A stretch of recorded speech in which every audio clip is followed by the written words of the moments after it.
Welcome back. Track and field is where we begin. Global track and field's governing body, World Athletics, has tightened its grip on athlete nationality switches. It has approved sweeping amendments to its transfer of allegiance regulations in a move aimed at preserving the integrity of international competition. Kian Reyna has the details in this TVJ Sports follow-up. 10 months after members of the J3As raised concerns with World Athletics over transfer of allegiance rules in the aftermath of 4 Jamaican Olympians applying to switch allegiance to Turkey, the global governing body has moved to make it tougher for athletes to change the nation they represent. This was J3A's first Vice President Ian Forbes last summer. Nobody stoned green mangoes. They want the right mangoes. It's not surprising that they have gone for 4 of our athletes.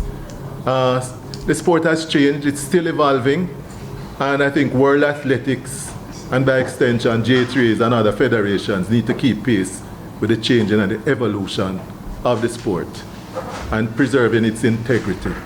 Fast forward to Thursday, April 9, the global governing body wrote to member federations advising of updated rule changes which took effect on March 27, 2026. They introduced stricter controls on how and when athletes can change the country they represent, marking the latest evolution of a system first overhauled following the 2017 to 2018 transfer freeze. Under the revised framework, member federations will now be limited to a maximum of 10 transfer applications per Olympic cycle. More significantly, within that quota, countries can only apply for 1 male and 1 female athlete from any single federation across the same period, effectively curbing large-scale recruitment drives. The changes also introduce designated transfer windows with applications only to be reviewed during the 2 specific period each year. While further safeguards have been added to discourage the recruitment of younger athletes and so-called non-genuine nationality switches. The timing of these adjustments is particularly relevant for Jamaica, coming less than a year after 4 Jamaican Olympians, discus gold medalist Rodriguez Stoner, shot put bronze medalist Rajendra Campbell, long jump silver medalist Wayne Pinnock, and triple jump finalist Jaden Hibbert submitted applications to switch allegiance to Turkey, a move that sparked widespread debate locally and across the sport. While the identities of the athletes drew intense public scrutiny, the broader issue raised concerns about the increasing trend of athletes being recruited by wealthier federations, often in pursuit of improved financial support and competitive opportunities.